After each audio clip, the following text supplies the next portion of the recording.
On several previous shows, we told you that we went out looking for the justice system and couldn't find it. We still haven't found it, but we did find, of course, the legal system.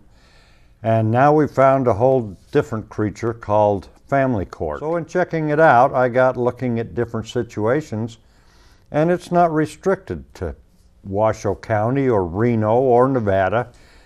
The same thing is happening all over the United States, almost worldwide. I mean, people get divorced in other countries too. But as soon as you introduce an attorney into your divorce, it seems like their job is to antagonize the two parties that already are not happy with each other and turn it into a real circus. When you go into family court, you should have a presumption of joint physical custody. The best parent is both parents. And when people are treated equally, then you take that animosity out of the legal system.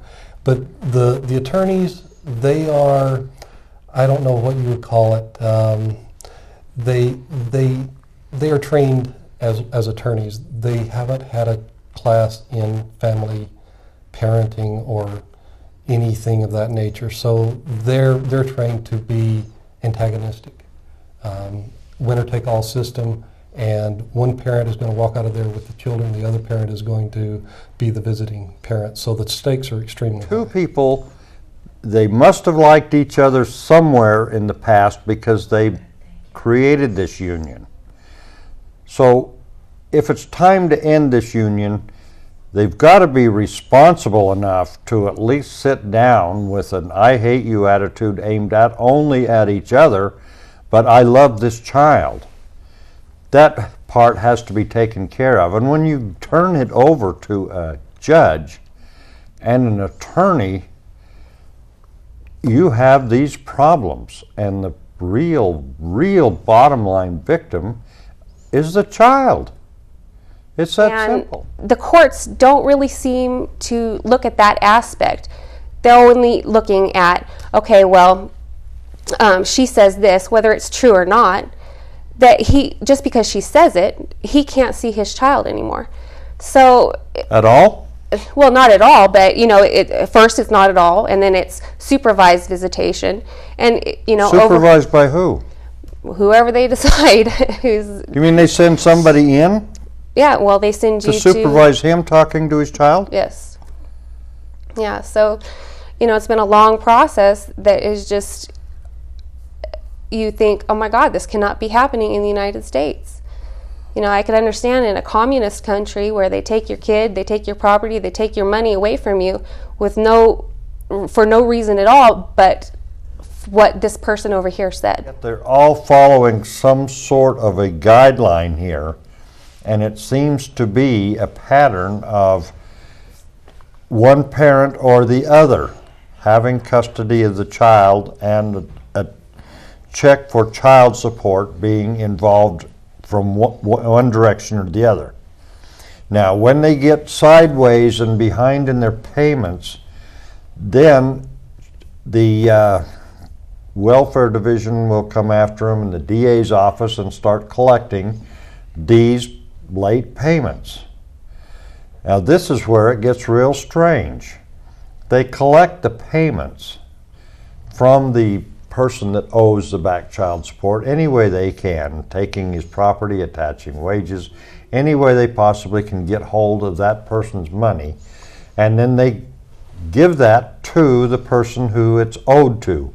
That's a good thing. I'll go along with that.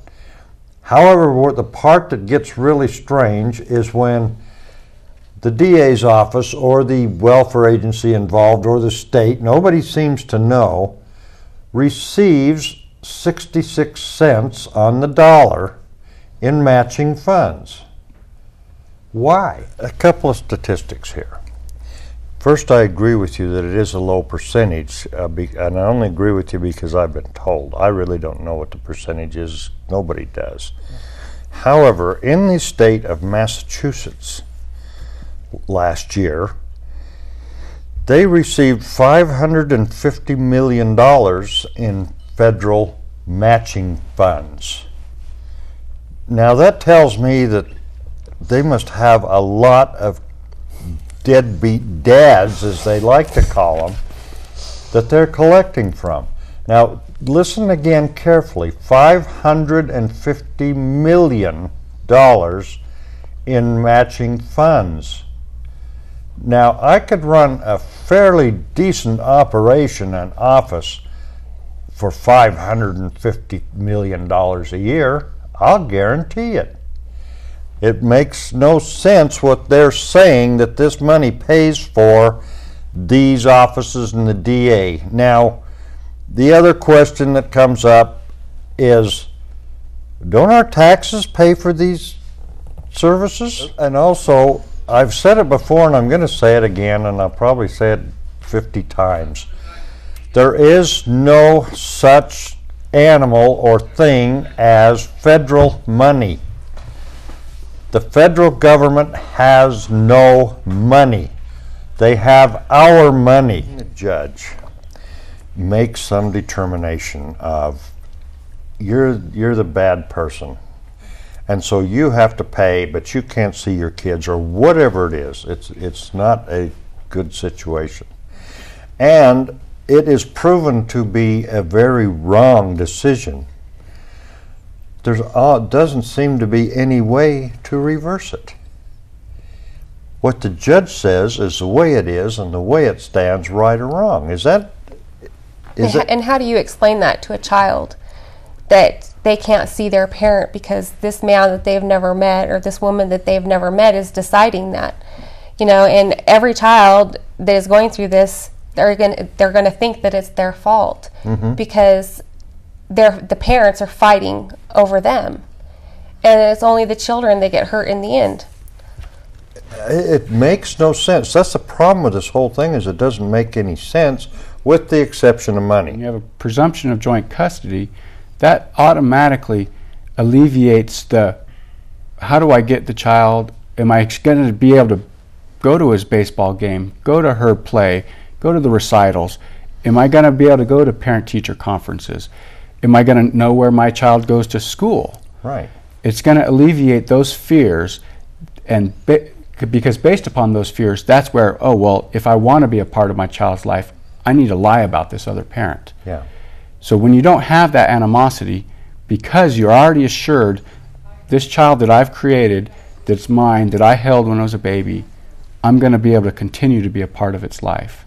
But see, there's the bond that doesn't exist in family court. I think that we need to leave it up to the parents.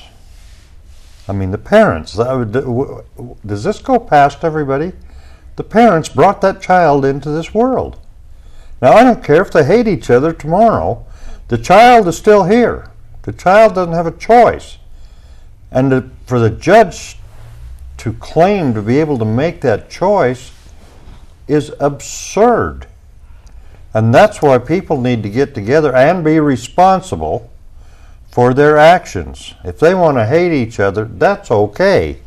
If they want to hurt each other, which is generally the case in some way, okay. But stop doing it to the child, and stop letting the courts do it.